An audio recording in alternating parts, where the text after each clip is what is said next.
Hello and welcome to Insurance Business TV for our power panel looking at the property insurance market in New Zealand.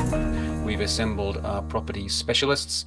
Olivia Chisholm, Southern Regional Manager for PSC Connect. She's in Christchurch. Chris Pirie, General Manager of Commercial for PIC Insurance Brokers in Auckland. Let's kick off. Firstly, welcome back to the panel, Chris. Hello there. Thank you. Yeah, good to have you on board. How would you describe the state of the property market right now? Is it soft, and if so, how soft? Probably slightly softening, put it that way.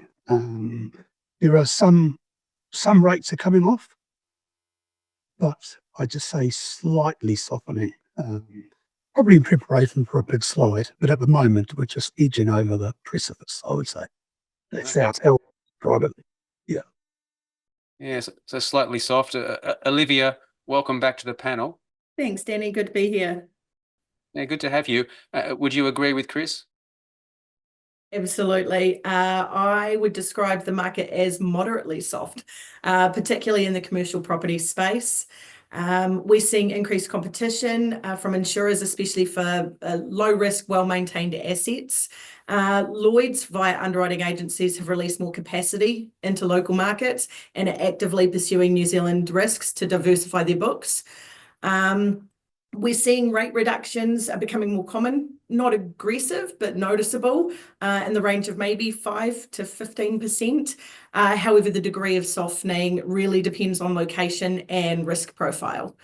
And higher earthquake areas like Wellington or older buildings with limited strengthening, we're not seeing the same movement in pricing. However, capacity is more readily available. Olivia, you've cleverly answered the second question there, so I think I'll just go straight to Chris. Chris, what do you see as the drivers behind this softening or slight softening? Yeah, I think there's been improved results. Yeah, is the only thing I'd add to what Olivia was saying. All of that is absolutely true. But there's been some improved results. We haven't had the massive claims, the weather events, touch wood, that we've had in previous years. So that is making a difference. Definitely competition, as Olivia said, is coming into the market again. Insurers are willing to talk a bit more. The hard and fast plus 20 plus whatever are no longer really in existence. So that's good for the clients. But it does make a lot of more work, I guess, for the brokers. A lot more remarketing is still going on. Yeah. Olivia, have you got anything to add to Chris's comments? I agree with everything Chris said, absolutely. And my two drivers that I had were exactly the same as Chris's. So the increased insurer capacity is a big one there. So global insurers, particularly Lloyd's, are increasing their appetite in New Zealand.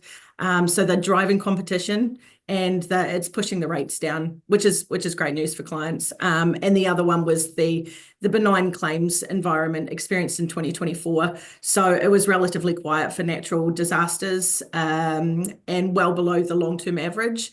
So this has improved the insurer's loss ratio, giving them room to offer more competitive pricing.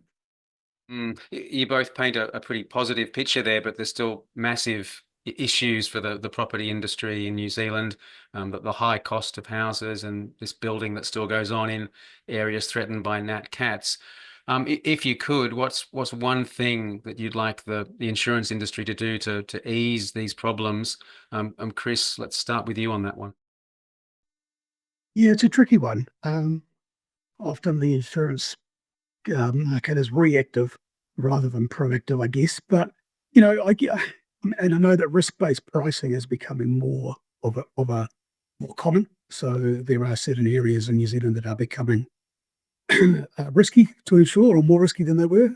So I guess it's all about communication as well. The insurers could be more open with the market, with the public in particular, just to get that communication out there, the awareness of the drivers for insurance. It's all very well arguing that all of these things are happening when you've got prices reducing. So it's sort of like a difficult one sometimes to justify. So it's a tricky one. It's just a balance that they have to, that has to be worked through. Yeah, I would say. Olivia, what about you? What would you like the insurance industry to do more of to help here? Well, I sort of thought about this more on the homeowner side of things or the residential, and I thought the one step would be premium discounts or tailored cover for resilient builds or retrofitted properties, properties that sort of rewarding proactive measures such as building earthquake resistance or using flood resistant materials, elevating homes, things like that. So insurers can reduce their exposure to claims while encouraging sustainable development in risky areas. So yeah, if they could do something in respect of discounts for people that are taking those measures, I think it would help. I definitely agree with the reduced premiums. I think voluntary excesses, in a lot of cases, it's not worth taking voluntary excesses, particularly on residential. But if there could be higher discounts, it's got to have a win-win because it reduces the claims and it puts more onus on the client to safeguard their property better. Plus, they get a good discount for doing so.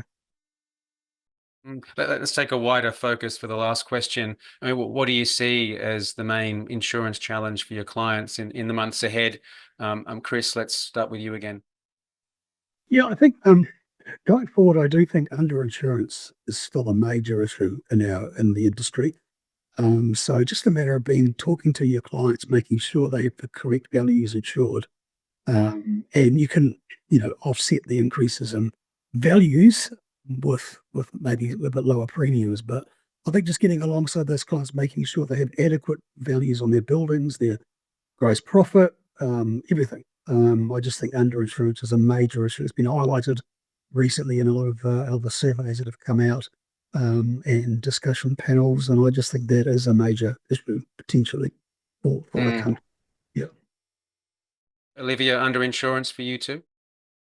Oh, wholeheartedly agree, Chris. Definitely. I'd said here that the biggest challenge is balancing increasing risk awareness with budget constraints. And underinsurance is a growing issue with many property owners failing to account for inflation or rising rebuild costs. It leaves them exposed in the event of a claim.